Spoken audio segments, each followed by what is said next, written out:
That everywhere you turn these days, there's a massive supermarket or a shopping centre springing up. But what happens to the little shop in the corner when the Goliath of business moves in? Here's what people on the street think. I shop in supermarkets because it's all under the one roof and you can get in and get out as quickly as possible, and it's just convenience. There's not many small shops around now, and that's a bad thing. I wouldn't like to see the small shops being taken over. Well, generally I shop in supermarkets if I can get away with it, but I have to travel to get to them. So I use small supermarkets on a daily basis, but I find it costs me a lot of money to use a small supermarket. The big companies are putting the smaller shops out of business, because the big companies won't deliver to small shops as quick as they will to the big companies. I go shopping to Lidl because it's the cheapest shop for food and I can't afford anything else. Well, I basically prefer to shop in local shops in my area and I do find them a lot cheaper and a lot friendlier than the big supermarkets. I find them very impersonal. And joining us now, our local shop owner, Jakki Murphy, who single-handedly took on the big guys and won. She stopped a major shopping chain coming into her area. Also joining us is Sunday Business Post journalist Ross Golden-Bannon and dedicated supermarket shopper Patricia Weldon. You're all very welcome. Thank you. And I'll be talking to local shopkeeper Eddie Kavanagh, who runs a sweet shop that's been in the family since the 1920s, and Damien O'Reilly from the Dublin Institute of Technology, who's a retail expert. I'll also be taking your calls and comments from home.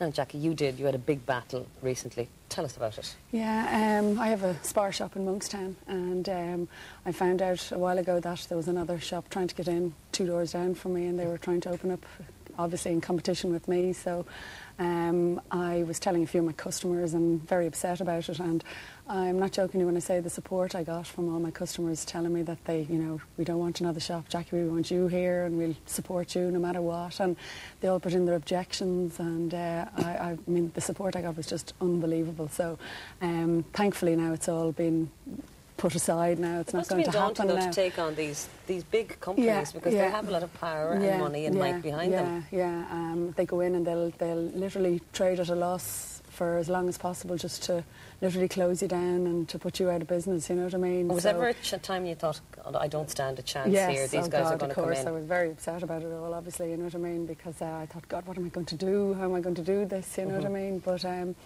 know, as I said, I just worked hard and got all my customers to help me out, and I mean I didn't even have to ask them, they all supported me, you know what I mean? So what do you think you give customers that maybe some of the larger shops don't? What is it about the personal touch a lot. I mean the personal touch is very, very important. I mean they love that. I mean I have to say nobody leaves my shop without a smile on their face when they come in and out, like, you know what I mean, when they walk out the door they usually go out laughing, you know. Personal touch, I mean I know obviously I can't compete with all the prices and stuff like that for all the other stuff, you know what I mean, but like I mean I do my best and just, as I said, look after them and give them convenience and all that kind of stuff, and obviously open later than the normal big shops as well. Like we'd be open till 11 during the weekend, midnight at the weekend, so you know that they're very happy with that. When they run out of something they can run down, you know, and grab it. Yeah. Now, Ross, are you into the personal touch when you go to the shop? Do you care? Is that something that you think about when you're running out to the shops to grab your milk? No, well, you know, in a way, yes and no. It depends on who you're going to. I mean, I think this whole debate has really polarised between people who are fundamentally opposed to supermarkets and those who are trying to support small retailers. And the reality, this debate should be about how we shop and not where we shop. So, you know, instead of buying everything in a supermarket or thinking that you're going to get everything you need in a retailer, that you can do a little bit of both. That maybe you could get your shopping delivered by a big supermarket and buy your vegetables somewhere else and support your local butcher maybe as well. But for a lot of people that, you know, where time is an issue, and I suppose you are a food critic, and you would look at things like that obviously in terms of restaurants as well, sourcing. A lot of people, time is a big issue. They don't have time to go to the butchers and to the bakers and to the greengrocers. Absolutely, but that would be my point, you see, that what you can do is, if you think about it cleverly, you can have your food delivered. You can have your vegetables delivered now by organic farmers. You can get your food, your major pieces, like say your toilet paper and your washing powder and stuff, you can have that delivered from your supermarket. And then you just make one trip to the high street to the butchers and maybe the vegetable shop, and then that's it. So, I mean, I think that we need to have a bit of a rethink about how we do our shopping and and the cost and price of food in our basket, because sometimes it's cheap for a reason. Okay, Patricia, You've got 3 kids. Yeah. Do you have time to have organic vegetables delivered to the No, I door? wouldn't have time. Really? No. Why You're not? sitting there at home, the doorbell goes, somebody arrives with a basket of fresh vegetables and all the recipes. What could you ask for? Well, saying that some supermarkets do deliver as well. You I are have a to fan shop of the in supermarket. supermarkets. I'd love to be able to shop in my local shop, but I just couldn't afford it. Do you find that there is a big difference?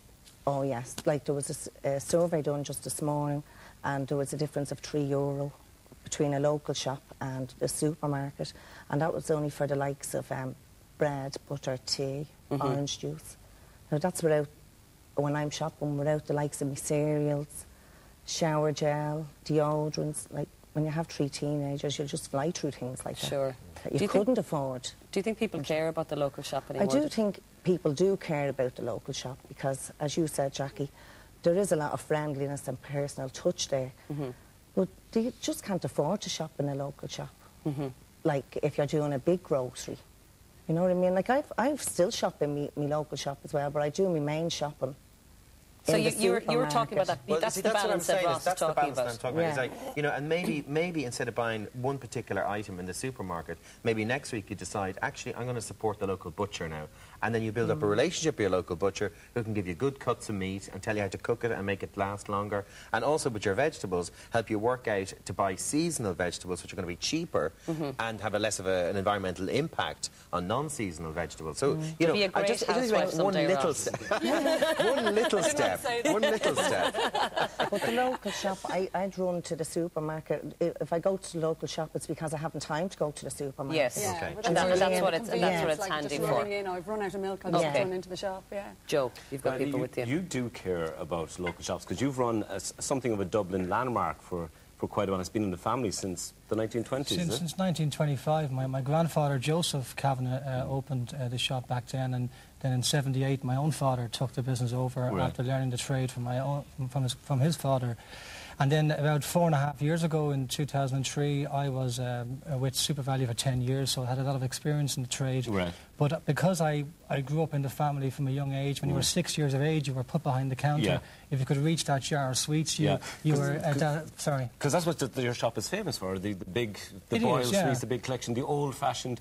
It Now, is. You were working for SuperValu, so, I mean, for a large chain. Yes. Surely it would have been easier for you to kind of go along. You've got a nice structured job there. It's probably a lot easier than running your own shop. I mean, what's the attraction for you in keeping that business going? Well, firstly, I always had the ambition to have my own business and Right. work for myself anyway, but I did not want to see the family tradition end, and I was keen to take the business over. And when the opportunity came along, my father was getting on and he needed to retire. So my mother worked there as well. Right. But my wife Susan and myself, we said we'll give it a go, and we took it on, and we did a slight revamp. Yeah. We kept the sweets because that was our niche in the market, and we were very much aware of that. But And also, do the customers appreciate it? Do you have people who come to you all the time and say, you know, thank God you're still here, we love to see it? Definitely. The shop was closed for 5 weeks and we revamped it that time, and we had an elderly man in his late 80s with his walking stick coming in, and he was terrified the shop was gone for good. Gone, yeah. And when he saw the sweets there, he said, great, this is super, and he was delighted to see that we'll be here for the next For a long time 50, to go. 60, 70 years, whatever, as long as we last. Okay. Damien, are we in love with the idea of the local shop, but maybe as long as we don't have to shop there all the time, you know? Yeah, I think things have changed. It's not a new phenomenon. If you take the supermarkets have been around here in Ireland since late 60s, early 70s, and this phenomenon has been happening gradually. I think what's happening now more is that some of the large retailers are moving, and we've been talking mostly about the grocery sector, and yet a lot of the spend is in the comparison foods, as they call them, or the fashion area or the DIY area. So most of the spend is in that proportionately these days. So I think that what's happened is there's the change of demographics. We're more wealthy, we've less time, we're commuting from different places. So what's top of the agenda for, I think, for the consumers these days is convenience rather than price and quality. Right. I think they expect quality wherever they go these days. Price is a secondary factor. It's not the main factor anymore, and convenience is definitely it. Is there a future? Just from the Vox Pop there, and from what Ross and from what Jackie's saying, from their customers and their point of view, actually, is that it really is about the customer and what the customer wants and where they want to shop. So convenience is a big factor under the one roof. Could I just add there, sorry, just in relation to local shopping, I think it's very important that the small trader is supported because it's part of society and how we bring up our kids and local area and so forth. And I like Jakki, I also have a second shop that's a convenience store. Right. And there is a threat there coming from major multiples who are entering the convenience. So going into and the they're actively opening up the side present stores, trying to put them out of business. But thanks I'm glad to see Jakki's here. We're in the same corner here. You're standing up for the local shop. We are, That's definitely. great. Well, listen, thanks to everybody for coming in today. We did get a good few comments. Unfortunately, we don't have time to read them out. Indeed. We're not here tomorrow, though. It is budget day. We will be back on Thursday, so we'll see you then.